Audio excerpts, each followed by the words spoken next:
It's time to take command with former NFL tight end Logan Paulson and former Commanders beat reporter Craig Hoffman.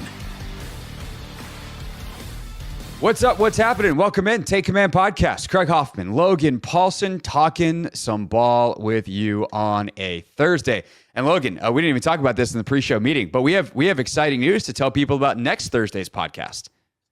What is the exciting news, Craig? Well, you actually do know it. I just remember. Yeah, I do know. I just remember right now that we should tell the people, and that, you know, sometimes we save these things for the end, but this one's big enough that we're going to say at the beginning too.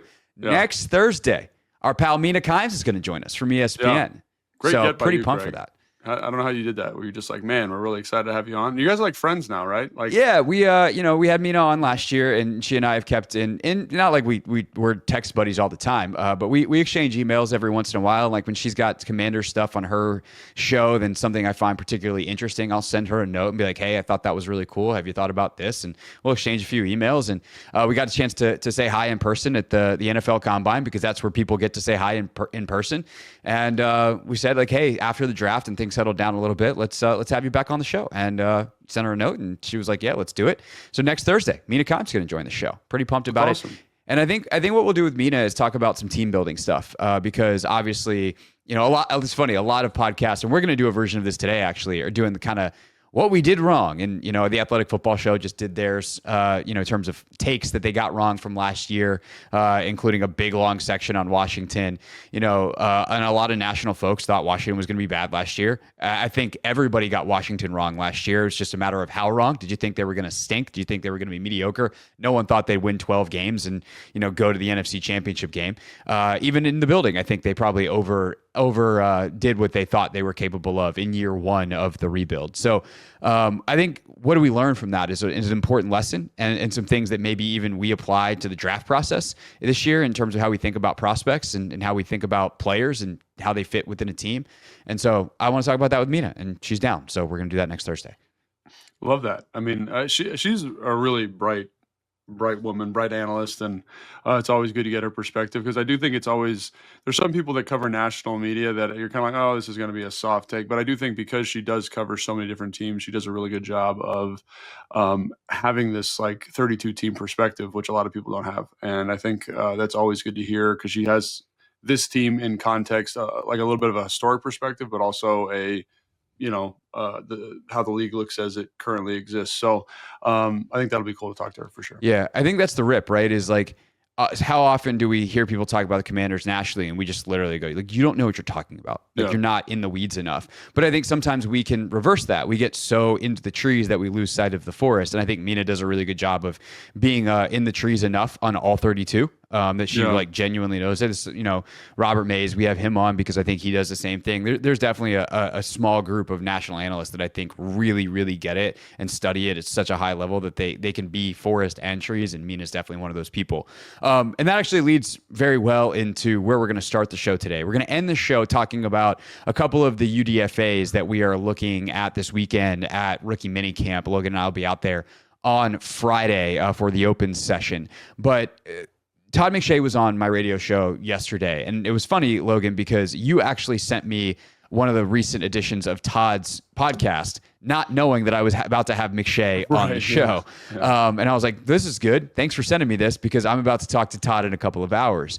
And I asked Todd why he wanted to do this particular episode, where he and his co-host looked back at the draft and said, okay, where are some of the big discrepancies where the league clearly felt differently about players than we did? And here is a slightly edited for clarity version of Todd's answer to that question. Gary Horton got me into the business. He worked with Belichick and Saban and all those guys in the Browns. But one of his early lessons to me was, like, you can have your opinion, and you need to be strong in your opinion and believe what you say.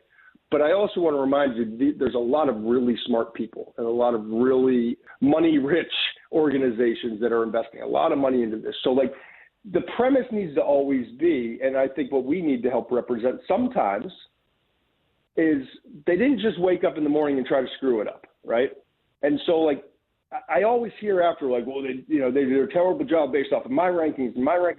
First of all, maybe they just got it right, and they've got 13 people in their scouting department, and they have all sorts of resources. Maybe it's just better than my eye on this specific player, or had more information. But maybe for them, player 23, on my board deserved to be pick 9 because he just fits what they want to do. And it's not reaching for need. It's actually, they know their systems. And so if you look at that premise, Logan, I think the Commanders are an interesting team to look at because Josh Conerly was a guy that some people, thought they took too early. He was more of a second round guy. Adam Peters could not believe he was available at 29. Trey Amos, they were considering taking at 29 if Conerly had been taken in the pick or two before.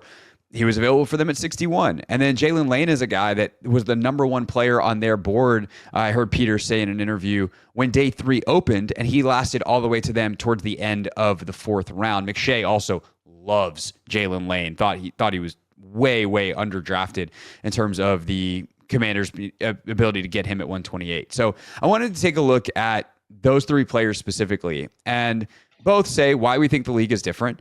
And in a way, this becomes the bummer episode where we can't help ourselves instead of just riding the high and the hype around the Commanders draft where most people think they crushed it, where we go, okay, but what if the consensus is right? What if the league was right? And what if the media types who had these players ranked a little lower, what if they were right and not Adam Peters and the Commanders? So I want to look at both sides of that coin. Let's start with Josh Conerly. Why do you think Adam Peters was so much higher on him than a lot of other folks clearly around the league? They were able to draft him, but also maybe in media spheres. But before we get to why maybe they could be right on the other end of it.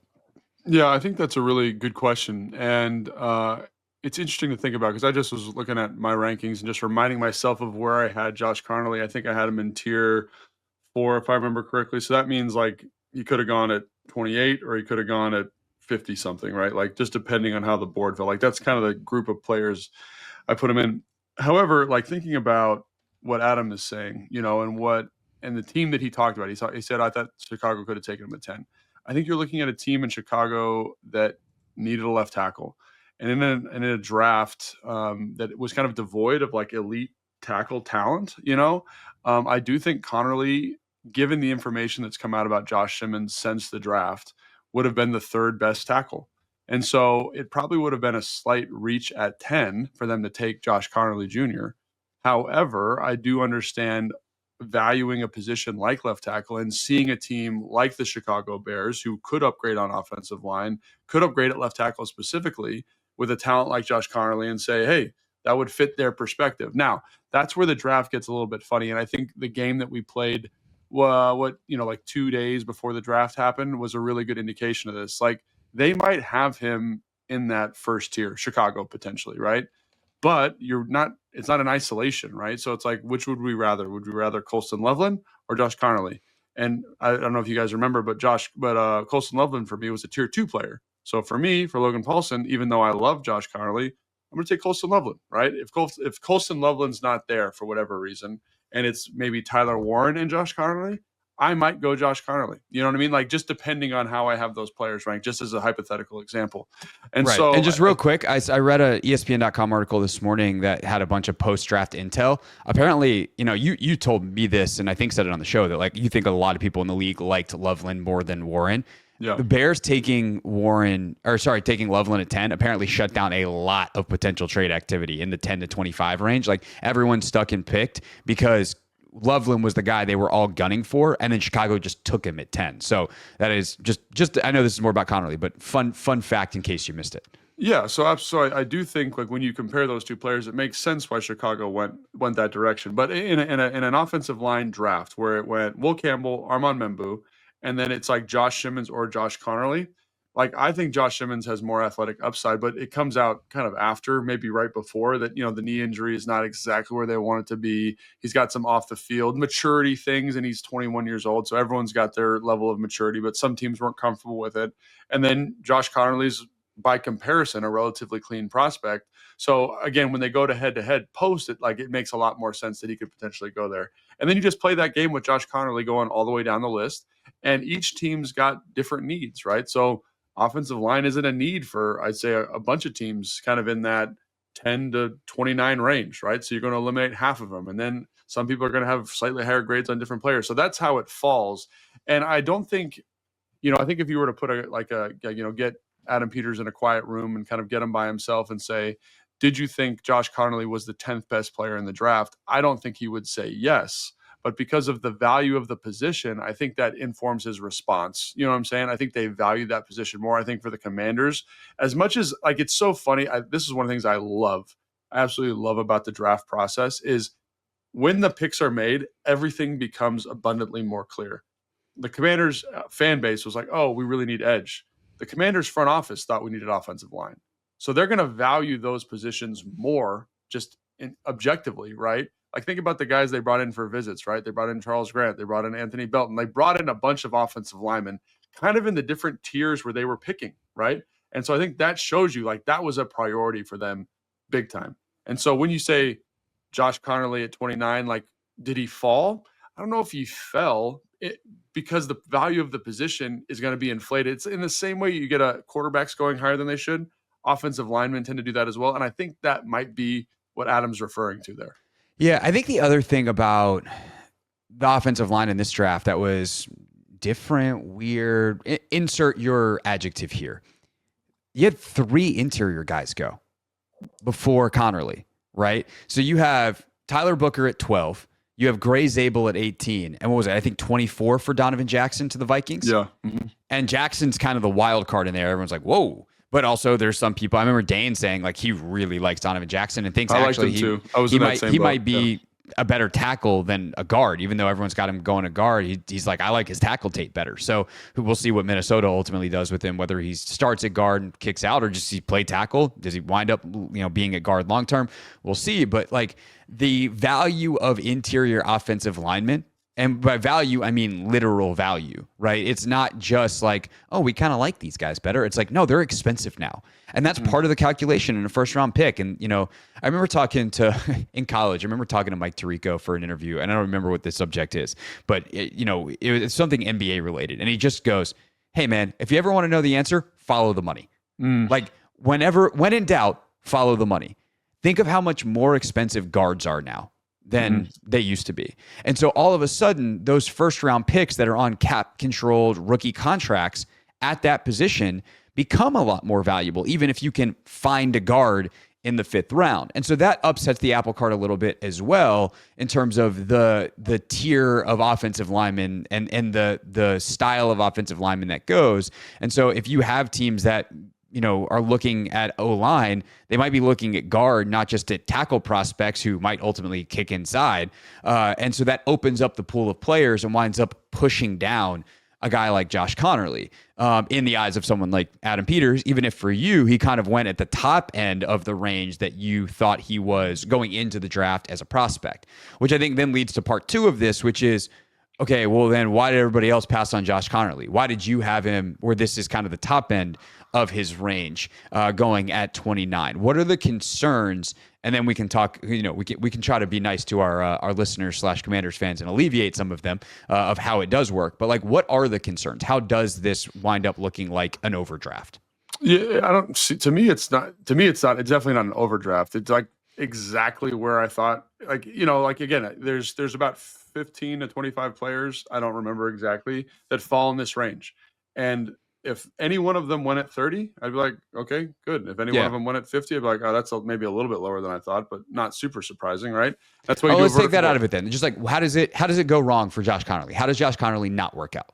Yeah. So what I would say is like, there are some concerns. Like he is a younger prospect, and I think one of the things with offensive linemen that I've worked with and offensive linemen that I've played with at the NFL level, they look and they feel a certain way, not to sound weird, but their body is like, it's like this calloused mass, and he's not there yet, and I think that's something that he's a little bit developmental physically. Right. And so when you watch the film, man, like the film speaks for itself, right? The film is excellent. Like he's got really light feet. He understands angles. Like, does he lose? Sure. Does he have the length? Sure. But is there a size issue? Also, sure. Right. It's the same way with, Oladejo, not Oladejo, the guy that the Jets drafted, the left tackle. Fashanu. Yeah, Olu Fashanu. He had some play strength issues that were concerning to me. And I feel like Josh Conerly's kind of in a similar bucket, right? It's just like he's technically very sound. He's got good bend. He's like got all the things you want, but there is a play strength issue. And I had an offensive line coach tell me once, like, I can't get them bigger. So like if the guy's got like a smaller frame for an offensive lineman, like that's a huge red flag for me. He was talking about Harrison for the Jacksonville ended up drafting. It's like I liked the player a lot. I like the pass protector a lot, but ultimately, like, is he going to be able to be big and strong enough to get to be a top 12 player in the NFL? And so when I think one of the things with Conerly is you look at him and you say, like, that's a legitimate concern. Like, can you get big and strong enough to be in that top tier guy? Because like when you look at the top tackles in the NFL, they're all 325, they're all 6'5", they all got this kind of mass to them that's very unique in terms of athletes across the globe.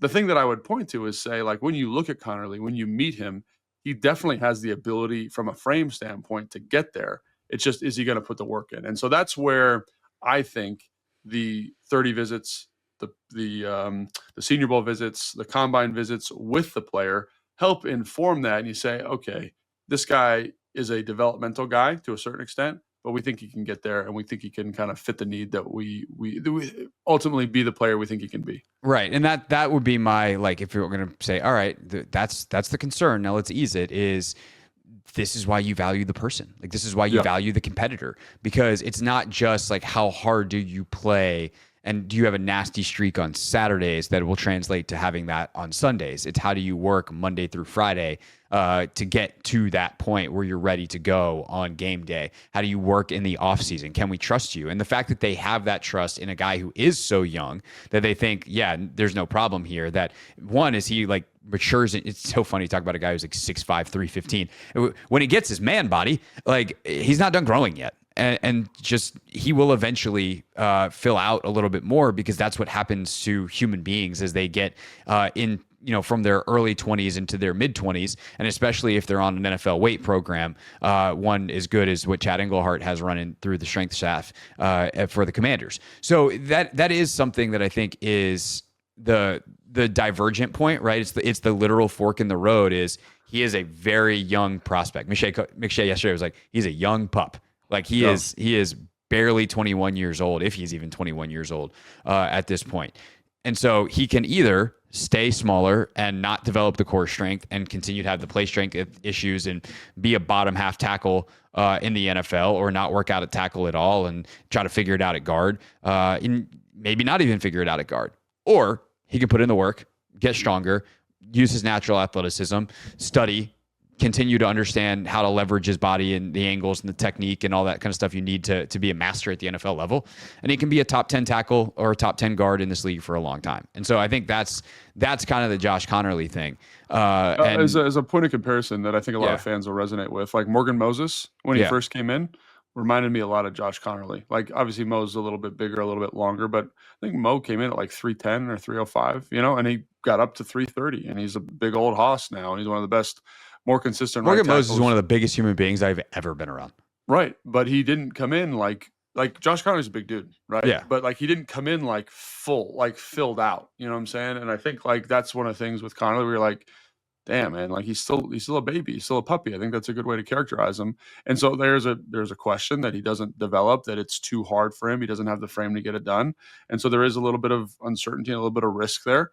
But I think that's, again, with guys like Chad and understanding kind of the developmental nature of your program. I will say that about Dan and Adam, is they are willing to develop talent. And here is a guy that is exactly what you want for that type of program, right? You don't want the guy that runs a 5.4 40 that doesn't give up you don't want the Ariante Ursary by comparison. Like for the Commanders, that's a weird fit because he kind of is who he is, right? The coaching doesn't matter. His floor is established. His ceiling is established. Conerly, relatively high floor, but sky high ceiling if it hits, right? And I think about Brandon Coleman, and it's the same thing.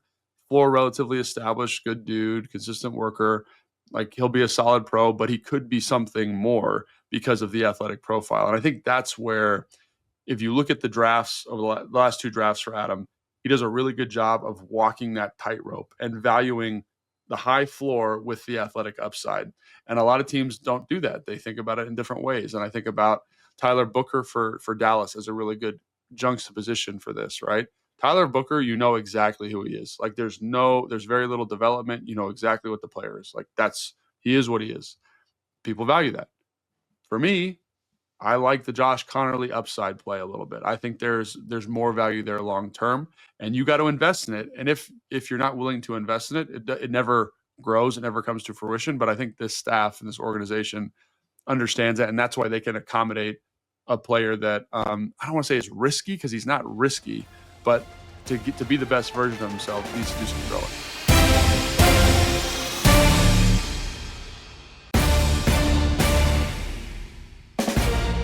Take Command Podcast, Craig Hoffman here, Logan Paulson there. Taking a look at kind of how it could go really right. The Commanders could come out of this draft a couple years from now looking like a bunch of geniuses, or how it could go wrong and maybe some of the consensus boards that had players higher or lower that Washington took could ultimately wind up looking correct in the end. For Trey Amos, he's an interesting one to talk about through this context, Logan, because he went later than a lot of people thought. It also came out late in the process that some teams had questions about a back injury. So some of this might purely be medical, and it's going to come down to whether the Commanders' doctors got it right or not. And we have no obvious, not just inside information, we have no information, period, upon that. And if we had information, if we had his back imaging, his MRIs, whatever, we wouldn't know what to do with them. So there's gotta, this one is a bit funky. But on the upside, Trey Amos, a player that Washington was considering at 29. Why does it work so well if it works? And then what are the pitfalls that ultimately could derail him working out at the most volatile position in the NFL? Yeah, this is one I'm actually kind of mad at myself for, because I think I did have Siobhan Ravel ahead of him, like one or two spots, maybe one or two positions, in terms of defensive backs. I think, Siobhan Ravel, and then it was Trey Amos. And I think the thing that I got infatuated with, and I hate this when I do this to myself, I hate it, is when I get infatuated with traits. I really got infatuated with Siobhan Ravel's, length, his size, his competitiveness, the way he tackled. Like, I got infatuated with this. And I think there is an element of projection there about what he can be coming off the knee injury, right? Trey Amos, I think the floor of him is way higher than Siobhan Ravel. Like, the bust rate for Siobhan Ravel is way higher than Trey Amos. And I think the ceilings are relatively comparable. You know what I'm saying? And that's something that I do that every year with one or two guys where I'm like, I love this about you, right? DeJuan Jones a couple of years ago, the tackle from Ohio State, I love the length, I love the size, love the movement skills, but he's got weight issues, he's got a knee issue, and I would just for whatever reason, just push that aside and focus on the other stuff. And I do, and I can't help myself. And I think when I look at Trey Amos, he is almost the exact same kind of evaluation as Josh Conerly. Like, he's played in multiple systems, he's faced adversity, he does the DB stuff really, really well. He's a high floor. He's an NFL ready player, but he also has this ceiling because of the physical measurables and traits. And so again, they're very similar players, right? And the reason I'd say Amos is like Josh Conerly is there are some issues. Like, there's some technical footwork stuff, like he slips out of breaks, or he's a little bit lackluster getting up to tackle, but he can tackle. He plays the ball exceptionally well, like maybe the best in the class, for a pure outside guy.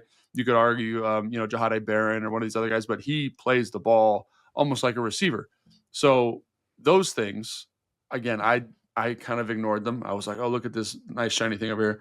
And so that's where I'd say Amos is he's very similar to Conerly in that he's high floor.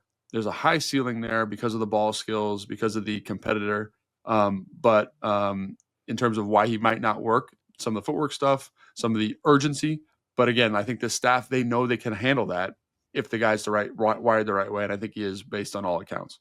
Yeah, for sure. And, McShay said something. So I asked Todd more generally about corner as well after we had this is a great question, by the way, Amos. Great question. Because, thank you. He, corner is the most volatile position in the league. And I was like, how do you treat that? Like, what are the things that you can rely on? And then the things that you're like, we'll see, because there's just some stuff clearly it's hard to project to the NFL level. And Todd's answer was so good. So if people want to check out the full interview with McShay, obviously it's in our podcast feed. Just search The Hoffman Show wherever you're listening to this right now. If you're watching it on YouTube, then that clip will be up as well on my page and at the Team 980. But there was a point in that answer where he talked about ball skills. And he's like, it's not interceptions, right? It's not, oh, this guy plays DB because he couldn't catch the ball as a wide receiver. It's how do you track it? Like, are you in the right position? Or just can you do everything right and the ball gets in the air and your GPS just turns off, basically? And in my head, I was like, oh, that's Benjamin St. Juste. And I felt bad for BSJ.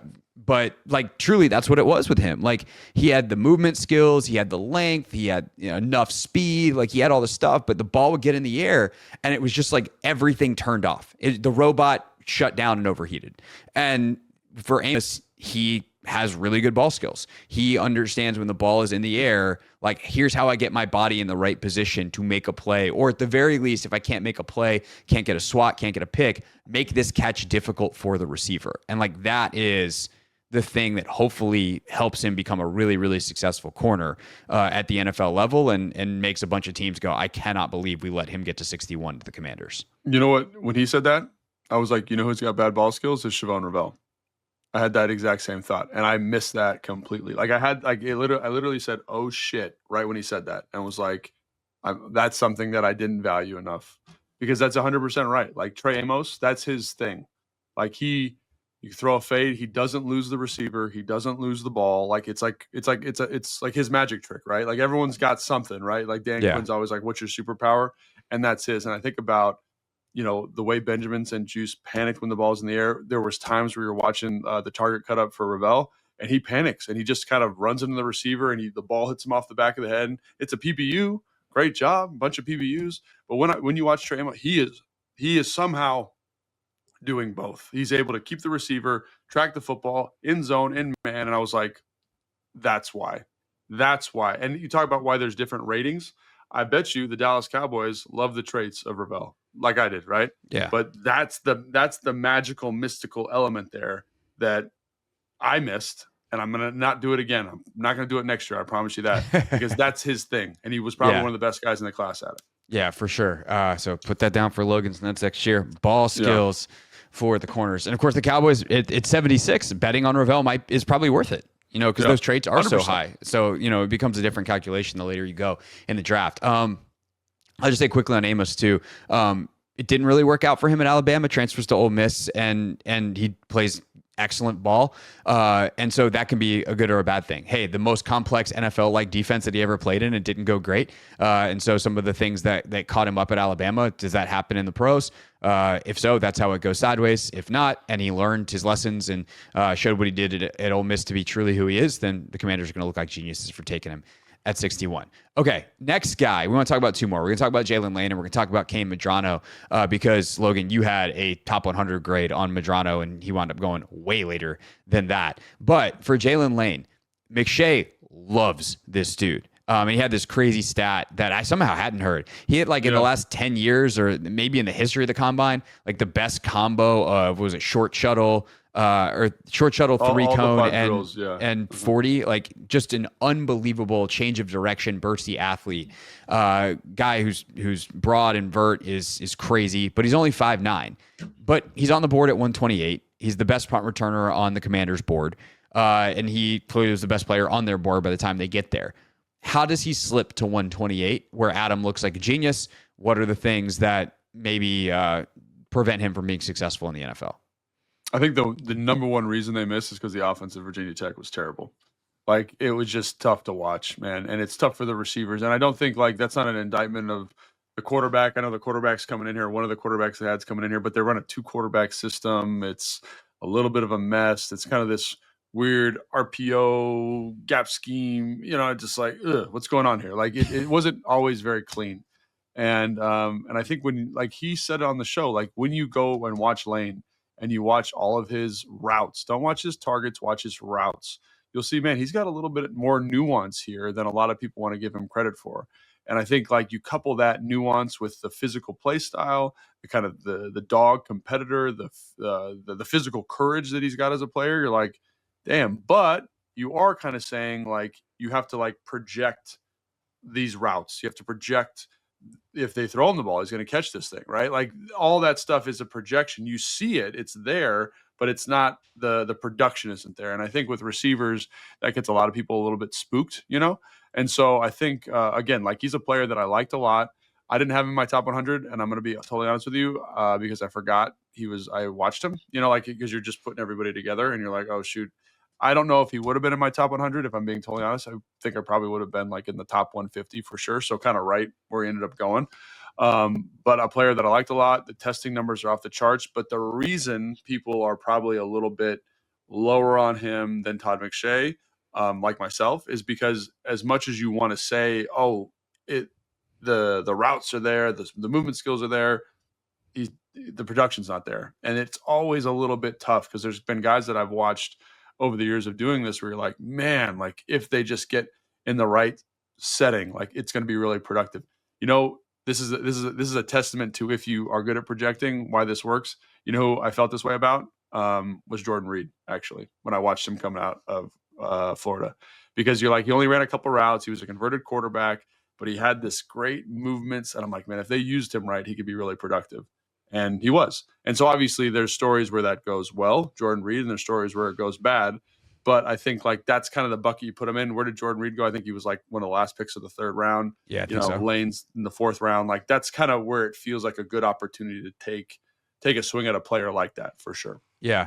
The other thing too is like he's 5'9", and I don't really care about that. That's become less important to me. I don't know how you feel about it. Yeah, I mean, like it is what it is. Like my favorite receiver growing up, my favorite player growing up was Steve Smith. He was also 5'9", and Steve played like he was 6'10". So there was that, and his ego was 8'4". So it just depends on your competitiveness and your wingspan and your ability to high point the ball and make catches outside of your frame. But at the end of the day, like he's never going to play like T. Higgins because you just don't have the go-go gadget arms to make that happen. And so there is obviously that unavoidable limiting factor. Not to say that there aren't receivers who are 6'2" that play like they're 5'9", and I'd rather have the 5'9" guy who plays like he's 6'2", but he is 5'9". So it does probably limit your usage a little bit. It does, say, hey, the ball's got to be certain places. But with a quarterback who's as accurate as Jaden Daniels, like I'm not as concerned about that. Doesn't matter how big your wingspan is if the ball is always going to hit you between the numbers. And Jaden's pretty good at hitting guys right in stride between the numbers. And especially in some of this quick game stuff where then you get the ball in his hands and then his superpower is what he does after the catch. So I don't know. I'm trying not to get too excited about him because he's a 4th round pick and there's a reason he's going to be a rookie and whatever. But there's only so many dudes on the planet who run a 4.34, have an 11.2 broad, and he is a bazooka of an athlete. And so I am quite excited to see what that can do. Even if it's mostly in the punt return game as a rookie. Yeah, me too. And I think, again, to your point, I think teams are still aware of the height thing, but I think it's becoming less important. But I do think like the size is a thing, usage is a thing at that size. Like, is he ever going to be a true Z? Can you just line him up and have him just win outside? I think at some point, yes, but he's got to develop into that, and I think that's why he's there at 128, and I think he's a good football player. He's a coach's kid. His journey to Virginia Tech is through, Middle Tennessee State. Is that right? Yes, indeed. Again, a kid after my own heart, because he literally took my path from South Carolina, upstate South Carolina, in fact, to Middle Tennessee State, and then transferred somewhere else. And then he winds up in DC. Sounds familiar. I just didn't play wide receiver. Yeah. So again, I think we're both excited about him. I think the tape is really good, but for me, it's the production size. It's becoming less of a thing for me because you're just seeing all these guys that are at different body types that have the movement skills and can win. But again, that's probably why I'm a little higher on him than the rest of the league. And that's probably why Todd's a little higher on him than the rest of the league, is because he loves Todd. When you listen to his stuff, absolutely loves little slot receivers. So he's going to bump them up the board, right? I think he was in his top 100. Jaylin Lane was in his top 100. I think so, if I remember correctly. So that's where he would go. Again, I'm not quite that bullish on it, but I like the player a lot. And I think the league likes the player. It's just determining that exact value because the projection, the size, I think is a great point too. Yeah, so. And as the game becomes more of a space game, guys who excel in space become more valuable. And he's certainly, as the punt returner type, that kind of guy. All right, last guy that we're going to talk about through this lens is Kain Medrano, who's, of course, there, with all due respect to Bill, who, by the way, not Bill Krosky Merritt, is just full name Bill, is what he prefers. Yeah, Russell had him on the show yesterday, and he just, Bill. So Ja'Cory Krosky Merritt, he would prefer to be called Bill. So all due respect to Bill, who we think can be we've talked about him, really good runner, etc. The last guy we're going to talk about in terms of the discrepancy between what Logan thought, maybe what Adam thought, and what the league consensus thought is Kain Medrano. You had a really high grade on him. Adam clearly liked him a lot. The league let him fall to Adam here in the 5th round or 6th round, whatever it was. So what's the disconnect there? And I feel like this one we've talked about a little bit, but just to recap for those that haven't heard, what's the disconnect here? What's special? What's lacking? Yeah, so for me, I think the thing is, like, when I watch linebackers, like, I think about Zach Bond, I think about Fred Warner, I think about Luke Kuechly, I think about, insert your premium off-ball linebacker here. Like, what do they look like? What do they move like? And they are top-end space players. Like, they can play at the line of scrimmage, but they can also play in space. And so I think the thing that caught my eye about Kain is that he's a great space player. Like, he can cover linebackers. You're not going to be able to play action packs him. He's got great ball skills. Like, the coverage element was there. And I thought the run stuff was good enough that if he went to the right system, he'd be okay. And so I still stand by that. Like, I think he could be a starting caliber linebacker in the NFL because of the movement skills. However, I think the thing that I probably didn't value enough, or the league valued more than me, maybe is a better way to characterize that, is to say that, like, he wasn't very productive at the beginning of the season. I want to say it was like his first 4 or 5 games were just okay. He kind of came off a sluggish 2024 end of the season campaign, and he does miss a lot of tackles. And so for me, like, I was like, I don't care. The athlete's there. I think he can start. Like, and again, like, that's because to me, like, if you're going to be if you have the shot to be a premier linebacker in the NFL, like, just from an athletic movement standpoint, like, I'm going to take a flyer on you before, Pooh Paul from Ole Miss, who I think is going to be a fine player, but I think is going to be limited in terms of his ability to cover, doesn't have ideal length. And so I think Pooh Paul went ahead of him, but, like, wherever he ended up going. But to me, like, if I'm a GM, I'm like, Pooh Paul at his best, in his best life, is going to be just kind of an okay starting linebacker. Kain Medrano has the ability to be a special off-ball linebacker. Is his floor a little bit lower? Sure. But for the off-ball linebacker, like, I personally am always chasing coverage and sideline to sideline upside. I just am. I need to see that from you, and I think he's got it. So that's why I was so high on him. But again, like, if you're the league, you're like, well, he was a little bit sluggish at the beginning of the season. He's not the most physical guy. Like, I get it.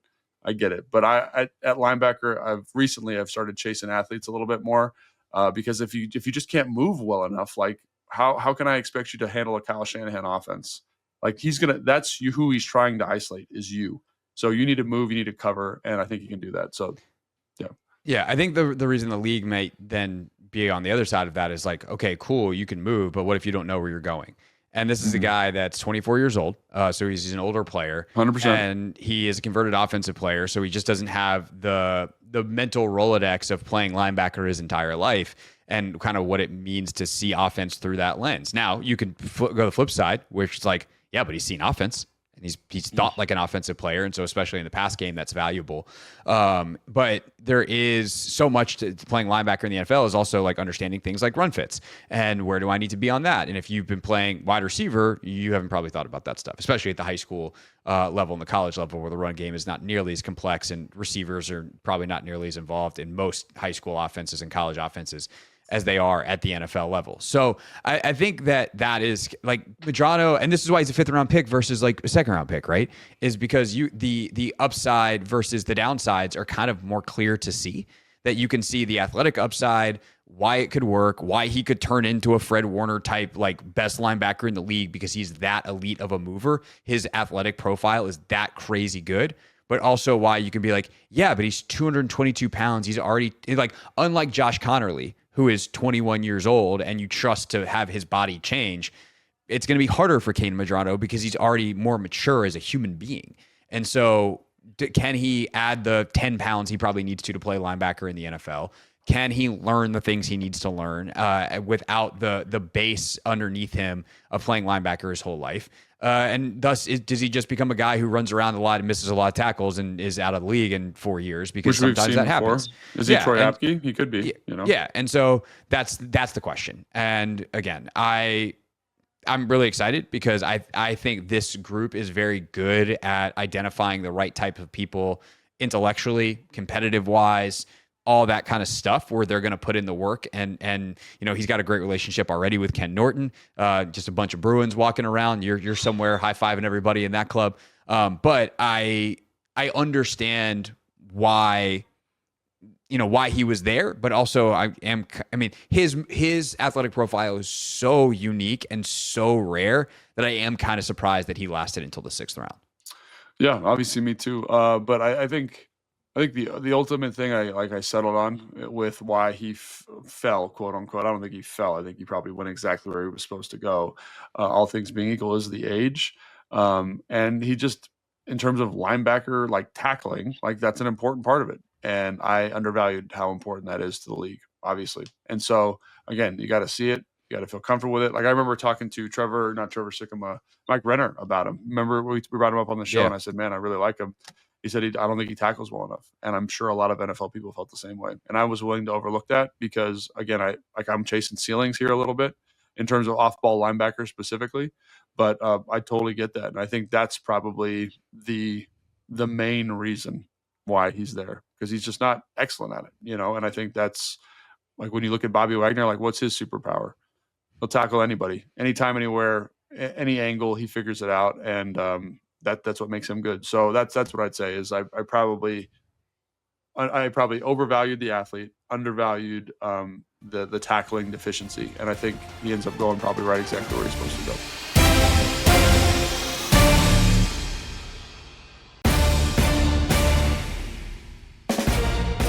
Take Command Podcast, Logan Paulson there, Craig Hoffman here as we record on Thursday, May 8th. Tomorrow is Friday, May 9th.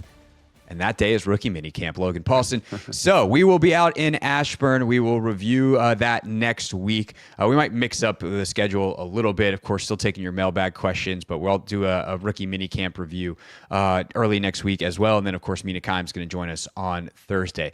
But going into this, obviously, we've talked plenty about the draftees, including on today's show, Logan. But there's also some UDFAs that we want to highlight. So we picked 3 off of the list.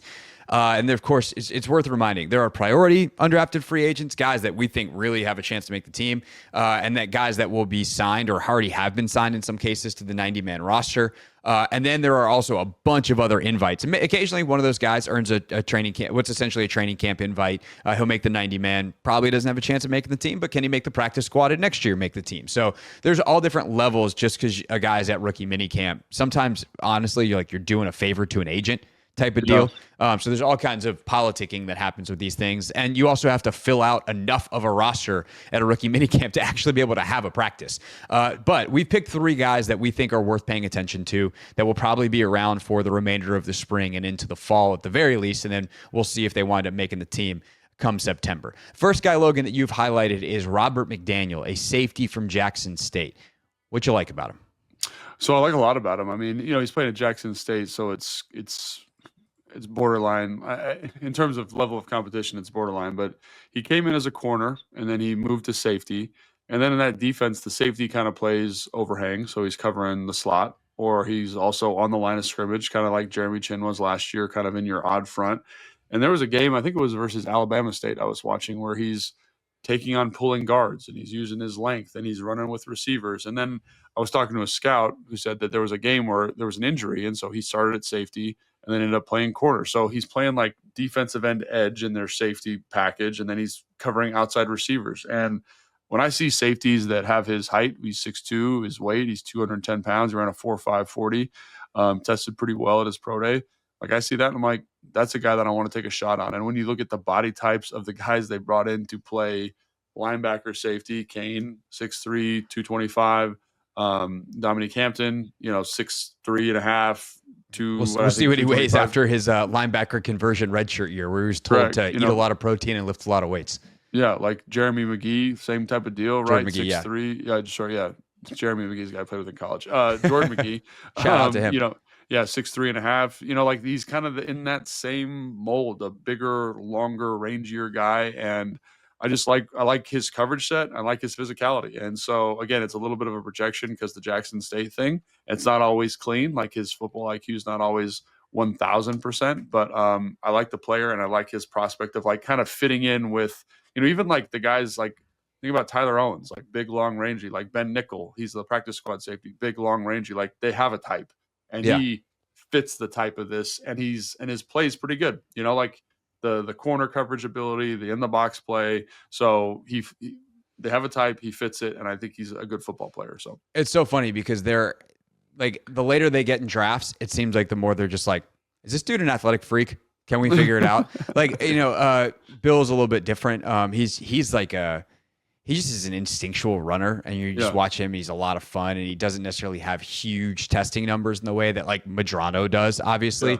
But yeah, I mean, McDaniel, nearly an 11-foot broad jump. Like he's kind of a freaky athlete. And you'd say the same thing about Carlin Vigors, the next guy you want to talk about, the corner out of Louisiana Monroe, 6'1", 205. Again, a 10-foot, 10-inch broad jump, 38-inch vert, ran a 4.52. Like kind of a freaky athlete. 32 and almost 33-inch arms for a guy who's 6'1" at the cornerback position. So, what do you like about Carlin Vigors? Yeah, so I only watched one game for him. It was the Texas game. So he's going up against Isaiah Bond and Matthew Golden and all these guys, and he looked excellent. He looked like a guy who should have been drafted. And again, I didn't watch all his games, but when you leave that game, you're kind of like, man, this guy's pretty good. Like they played a little bit of cover 3, did a great job staying over top, kind of keeping everything in front of him, running with Isaiah Bond, running with Matthew Golden. He had some man-to-man downs where he's up pressing guys, keeping good leverage. He seems to track the football pretty well. I think the one thing that jumped out to me is he's not a killer when it comes to tackling. And I don't need my corners to be absolute murderers, but I need them to be okay and like willing to do it. He seemed like he was a little bit disinterested in it. So that'll be interesting to see when he gets to camp. And again, like I watched one game, so maybe he's, like Dick Butkus in the other games, who knows? But he struck me as a guy who kind of, if they were still playing a heavy cover 3 team, I'd be like, man, he's going to make the team for sure. So it'll be interesting to see him because again, his zone, his feel and zone, I thought was really good. I thought he did a great job in man-to-man coverage too, but I want to see him do that more versus NFL top-flight receivers. But the Texas game was excellent. And again, I came out of that game being like, why didn't this dude get drafted? Again, one game does not tell a complete story, but liked him a lot, liked what he brings from a measurement athlete kind of standpoint. And the film was good, the game that I watched. So again, that's why he's on the list of kind of guys to keep an eye on. I think both these guys got a shot. Obviously they're running in the outside lane. It's going to be tough for them, but I think they both got a shot to make the team. Yeah, and those are the kind of guys too that can they make the team as special teamers. Yeah, and, I think that's exactly right. Tyler Owens and some of the other guys that made it as UDFAs last year, Colson Yankoff on the offensive side, like he made it. Yeah, Colson, showed some things on offense, made a couple of plays here and there, but like, dude's a special teams demon. And considering how much they value that, that they think that is a part of the game that they can have an advantage over other teams in, that's going to matter because you just need those guys that are cheap at the end of roster that maybe have some developmental upside, but can give you something right now. And especially I think in a class draft wise. Now, again, they kept 11 last year, 2024 draft or 2024 rookies, I should say, between their 9 draftees and then Owens and Yankoff. They've only got 5 draftees this year. So it seems like there might be some UDFA spots available, but we'll see. Last guy we're going to highlight, Ja'Cory Brooks. He's a really interesting story. Wide receiver out of Louisville, and very much profile-wise, the opposite of McDaniel and Vigors. Like, this is a guy that does not test really well. In fact, his testing is kind of worrisome, which is probably why he goes undrafted. But his production is crazy. He was a 5-star recruit, went to Alabama, had an okay time at Alabama, goes to Louisville last year, and he's Tyler Shook's favorite target, has a 1,000-yard receiving season at Louisville. Even though he, again, ran a 4.65 at his pro day, he had 20 catches of 20 yards or more in 2024. That's third in Power 4 players, or amongst Power 4 players, only behind Travis Hunter and Matthew Golden. So production-wise, this dude's got it. Testing-wise, not so much. What do we think of Ja'Cory Brooks? Yeah, dude, watching his cut-ups, like watching his targets, so all the routes that he ran at Louisville, I'm like, man, this guy's pretty good at football. You know what I mean? Like, it shows up. Like, the way he tracks the football is high level. Like, I think it was versus Pittsburgh. He has this play where the DB kind of pulls him down. So he's looking over his left shoulder to catch the ball. The DB pulls him down. He does a complete 180. So he's not looking at the ball. He's looking at the ground.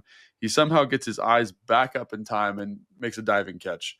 And then he has a bunch of like these posts where he's catching the ball away from him. He just is really good ball skills, instincts to the football, tracks the football well. He's got a nice short area quickness. Reminds me like a little bit of Stevie Johnson. Remember the guy that used to play for the Bills, like a taller, longer frame that's pretty good short area.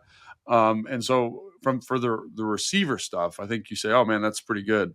But then you see him catch the ball in the open field, and he's the kind of guy that's like looking behind him because he's not the fastest guy in the world. And, he ran a 4.65 at his pro day. So not super explosive, but long arms, good, really good catch radius, That's like if I was going to say something that's like his superpower, that's what I would kind of designate there as his skill set. The way he catches and tracks the football is high level, and his short area burst is pretty solid. So, again, there are limitations to him athletically, but I think he's a guy that's going to flash a little bit and maybe be able to carve out a spot for himself as like that 6th, 7th kind of wideout role. Yeah, he blocked a punt multiple years when he was at Alabama, so he's got some special teams experience, which matters. And the testing numbers are interesting, especially you start reading up the profile in the Beast that Dane wrote up on him. And under weaknesses, Dane's doesn't have a 5th gear.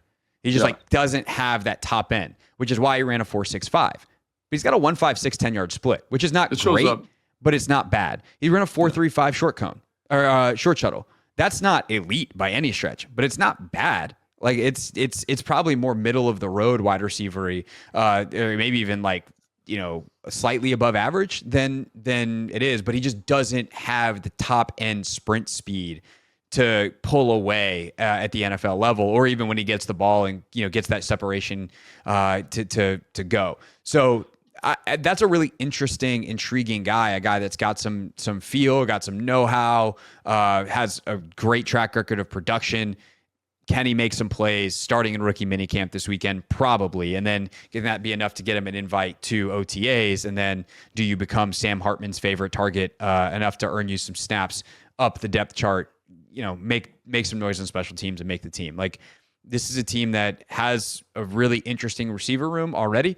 I think there's a lot of bodies in there that we feel pretty confident are going to make the team. But again, special teams is going to be the difference, and he's got an interesting track record there. He's also returned kicks in the past. Not that I think that's what they're probably looking for him to do. But if he's got at least the experience of being a part of a kick return unit, part of a punt return unit, part of punt block, all that kind of stuff. Maybe he's got done some tackling in his day at the receiver position. That's a good skill set to have as the 6th guy in a wide receiver room.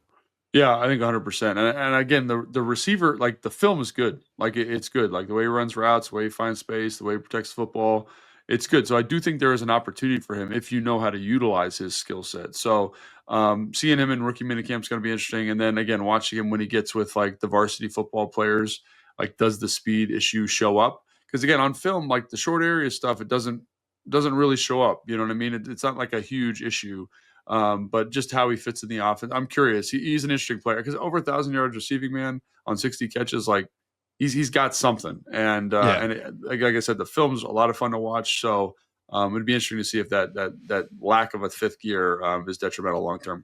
Yeah, his second year at Alabama in 22, he only had 39 catches, but 8 of them went for touchdowns. Like he just has a knack for it. And he had 9 touchdowns and 61 catches with 1,000 yards last year at Louisville. So he's a guy that just figures out how to make plays down the field, at least at the college level. And again, he was a 5-star recruit. Emeka Egbuka was the only receiver that was rated higher than him coming out in their class. So definitely an interesting guy. All right. Next time, we'll talk about how they did because it will be next week and we'll have gone to rookie minicamp. Until then, get your mailbag questions in on Instagram at Hoffman.sports or at Logan_Paulson82 on Instagram. You can also use HoffmanShow.com, use the contact link, or send us an email there. So that's our show. Thanks for watching and listening. We'll see you next week for our rookie minicamp recap and some of your mailbag questions. Then on Thursday with Mina. Thanks again for watching and listening. Stay tuned.